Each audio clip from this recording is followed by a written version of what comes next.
তো আজ তোমাদের যেটা বোঝানো হবে, তোমাদের সিলেবাস ওয়াইজ আছে 2 স্টোরেজ বিল্ডিং।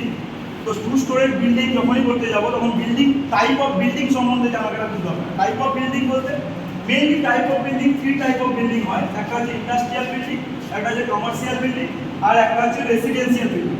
তো তোমাদের রেসিডেন্সিয়াল বিল্ডিংয়ে যে বাংলো আছে, যখন ভাগ হয়ে যাচ্ছে রেসিডেন্সিয়াল বিল্ডিংয়ে, তো বাংলোর পার্টে কিছু আমি তোমাদের স্যাংশনাল ড্রয়িং সম্বন্ধে এখন তোমাদেরকে বোঝাবো। তো স্যাংশনাল ড্রয়িং ছাড়াও আরও 2 রকম ড্রয়িং আমাদের সাবমিট করতে হয়।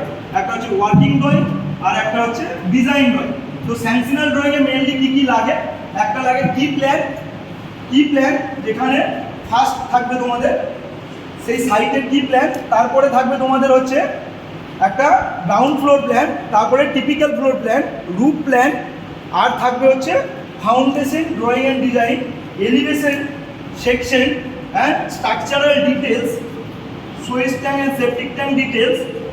এই জিনিসগুলো তোমাদের থাকবে। তো মেনলি তোমরা প্ল্যানিং আর এলিভেশন পার্ট দেখেছো, তো সেকশন পার্টটা আমি এখন তোমাদের বোঝাচ্ছি। সেকশন পার্ট কি? সেকশন মেনলি কোনো জিনিসকে যখন কাটবো আমি, এবার কোনো জিনিসকে কাটবো বলতে কোনো জিনিসকে আমি সাইড থেকে কাটতে পারি, এই বিল্ডিংয়ের মিডিল থেকে কাটতে পারি, বা আমি হাফ করে এইভাবে কাটতে পারি। তো যখন আমি এইভাবে কোনো জিনিসকে কাটবো তখন তাকে বলে ওয়াই সেকশন, আর যখন আমি এইভাবে কাটবো হরাইজন্টালি তখন হচ্ছে এক্স সেকশন।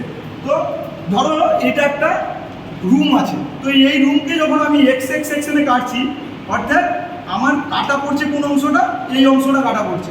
তো এই অংশ যখন কাটা পড়ছে তখন মেনলি একটা বিল্ডিংয়ের কী আছে, একটা ওয়াল আছে, একটা কি আছে, কলম আছে। যদি উইন্ডো যদি কাটা যায় তাহলে উইন্ডো কাটা যাচ্ছে, মানে যা যা কাটা যাবে সেইটা আমাকে প্রিলিমিনারি যেমনভাবে তোমরা প্রজেকশন করেছো, ওই প্রজেকশনের মতো করে তোমাদেরকে এখান থেকে প্রত্যেকটা লাইনকে তুলে নিতে হবে। এখানে এবং প্রত্যেকটা লাইন তুলে নিলে এই প্রত্যেকটা লাইনকে এখানে সিম্বলিক রিপ্রেজেন্ট করতে হবে। অর্থাৎ এলিভেশনে কী হয়, মেনলি আমরা সামনে থেকে যেটা দেখি, কিন্তু যখন আমি এই বিল্ডিংকে কাটবো তখন বিল্ডিংয়ের টোটাল মেটেরিয়াল সম্পর্কে তো আমি দেখতে পাবো।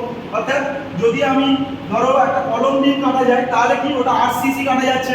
এবার কলম বিমের নিচে কি, বিল্ডিংয়ের নিচে কি থাকে, বিল্ডিংয়ের নিচে 3টে পার্ট থাকে। একটা কি, একটা বিএফএস অর্থাৎ ব্রিক ফ্ল্যাট সলিড, আর একটা থাকে কি পিসিসি অর্থাৎ প্লেন সিমেন্ট কংক্রিট, আর তার উপরে থাকে আরসিসি। ঠিক আছে, রেইনফোর্সমেন্ট সিমেন্ট কংক্রিট। তো পিসিসি কি, পিসিসি হচ্ছে এই নিচের জায়গাটায় থাকবে, অর্থাৎ বালির মিশ্রণ, শুধু সিম্পল প্লেন বালির মিশ্রণ স্যান্ড। তারপরে থাকবে ব্রিক ফ্ল্যাট সলিড অর্থাৎ বিএফএস এর পার্ট কি, যেটা আমরা ব্রিক দিয়ে আমরা বালির উপরে যেটাকে সুসজ্জিত করবো। তারপর আমাদের এখানে ঢালাই হবে। তো এই যে ঢালাইটা হলো, অর্থাৎ এইটা তাহলে কি জিএল লেভেল অর্থাৎ গ্রাউন্ড লেভেল। তো গ্রাউন্ড লেভেল অর্থাৎ মাটির লেভেল কত, 0 তো এইবার এখান থেকে প্লাস হতে যাবে। তারপর কি থাকে প্লিন লেভেলের পর থাকে কি উইন্ডোর হাইটে যে থাকে সেটা হচ্ছে লিন্টার লেভেল। তারপরে থাকে রুফ লেভেল। তো এই টোটাল হচ্ছে সেকশনে এইভাবে পরপর তোমাকে করে যেতে হবে। এবার ধরো যখন আমি আরসিসি কাটা যাচ্ছে তখন আমাকে আরসিসি সিম্বল রিপ্রেজেন্ট করতে হবে, ঠিক আছে। তারপর যখন এখানে উইন্ডো কাটা যাচ্ছে তাহলে উইন্ডোর মধ্যে উডেন উইন্ডো আছে না গ্লাস উইন্ডো আছে, সেগুলোকে রিপ্রেজেন্ট করতে হবে, ঠিক আছে। রুফে ব্রিক কাটা গেলে তো ব্রিকের সিম্বল দিয়ে রিপ্রেজেন্ট করতে হবে। তো সেকশনাল ভিউ মেনলি আমি কোন দিক থেকে কাটছি, কোন অংশটা কাটা যাচ্ছে সেই অংশটাকে আমাদের মেনলি দেখাতে হবে, ঠিক আছে। তো এই টোটাল ওয়ার্কিং ড্রয়িংয়ের মধ্যে এই প্রত্যেকটা জিনিস থাকতে হবে। এলিভেশনের পর সেকশনের পর থাকবে হচ্ছে ডোর উইন্ডো শিডিউল। তো এই টোটাল বিল্ডিং ড্রয়িংয়ের স্যাংশনাল পার্টে তোমাদের কমপ্লিট করতে হবে।